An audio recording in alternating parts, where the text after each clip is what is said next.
I will be continuing my Catfolk Ancestry album video from earlier. If you haven't checked that out yet, be sure to do so before watching this video.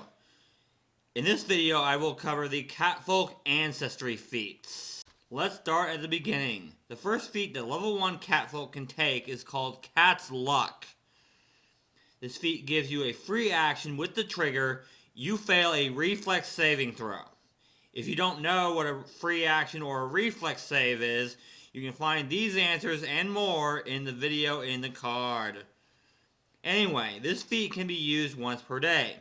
It allows you to re-roll the triggering save and use the better of the two results. This feat isn't as good as Halfling Luck, but it's still pretty good. Next, for first level feats, we have the Catfolk Lore feats. This feat gives you trained proficiency with the acrobatics and survival skills. You also become trained in Catfolk Lore. This feat is one that shows up in a lot of ancestries. It just gives you 3 extra skills. That's it. It's a pretty good feat, but it's pretty standard. Catfolk Weapon Familiarity works just like other Weapon Familiarity feats for other ancestries, except that it has specific weapons that it gives you trained proficiency in. You become trained in the hatchet, kukri, scimitar, and sickle. You also gain access to kukris, and all uncommon Catfolk weapons. And of course, like other weapon familiarity feats, martial Catfolk weapons are simple weapons for you, and advanced Catfolk weapons are martial weapons for you. Lastly, for first level feats, we have the Well-Met Traveler feats.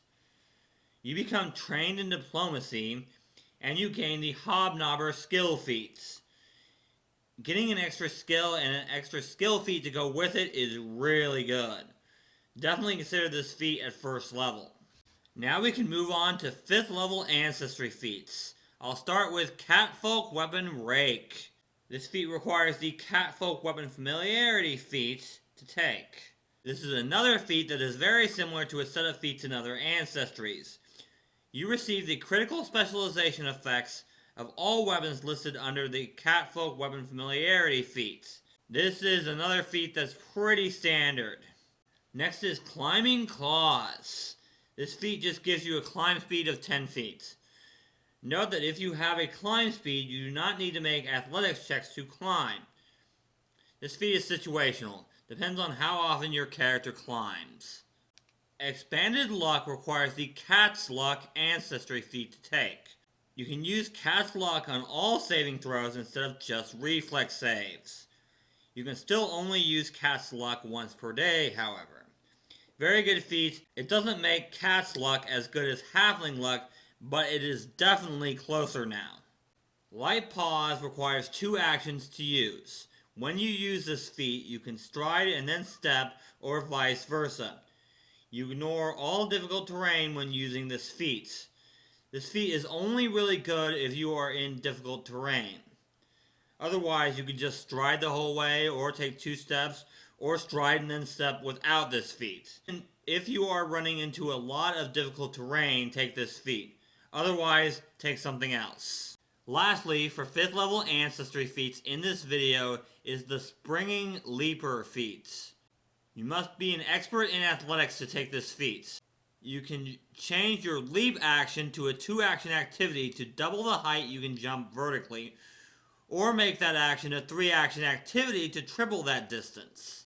You also don't automatically fail long jumps for jumping in a different direction from your stride. If you are finding that you need to jump a lot, take this feat. Otherwise, you might never even use it, so don't bother taking it. Now we come to 9th level feats for the Catfolk. First is Aggravating Scratch.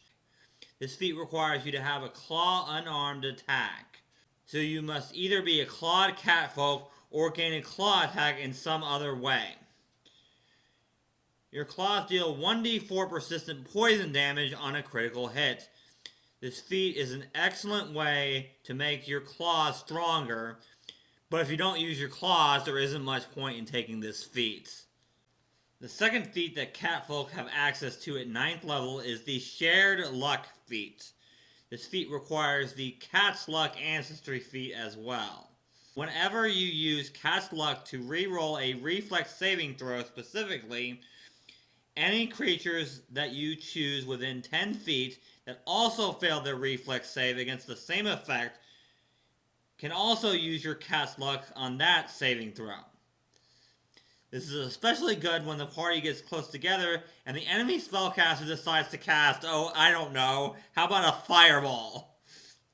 Definitely consider this feat at 9th level. Wary Skulker is especially good for any class that likes to sneak around, such as a rogue or a ranger. This feat allows you to use the scout exploration activity and the avoid notice activity at the same time. If you are scouting ahead a lot, take this feat. Otherwise, you probably want to take something else. Lastly, for 9th level feats is the Well-Groomed feat. This feat gives you a +1 bonus on saves against diseases. Also, anytime you roll a success on a saving throw against a disease, you get a critical success instead. Very good feat, lots of diseases once you hit 9th level. Consider this feat when you reach 9th level.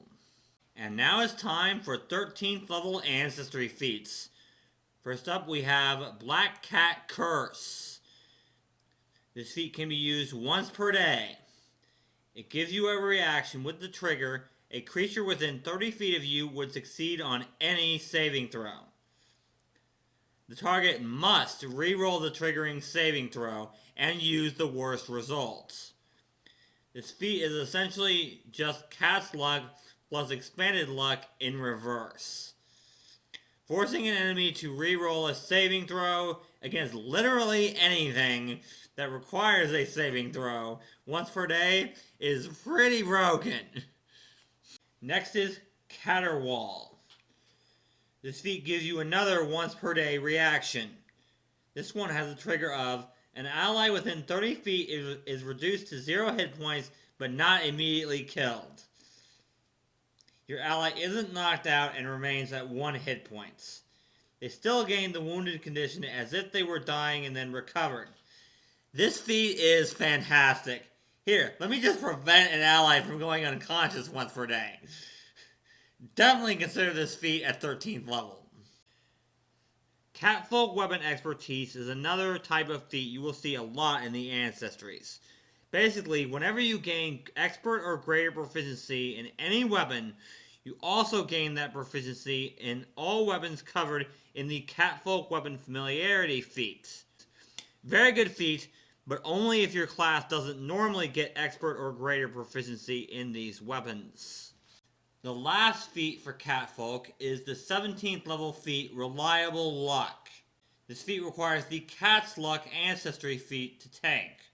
You can use Cat's Luck once per hour instead of once per day. This is just a better version of Cat's Luck, and Cat's Luck was already pretty good. If you make it all the way to 17th level, take this feat. And that's going to wrap up this video. If these videos help you and you aren't subscribed, please do so, as about 80% of the people that watch my videos aren't subscribed. If you are subscribed, don't forget to hit that bell below this video to be alerted of new content. Don't forget to check out my 2 Kobold videos coming out later today. Next week, I will be covering some tips for all you new Pathfinder 2e GMs out there, and continuing this series with the Orc Ancestry. So until next time, let's play some Pathfinder. 1, 2, 3.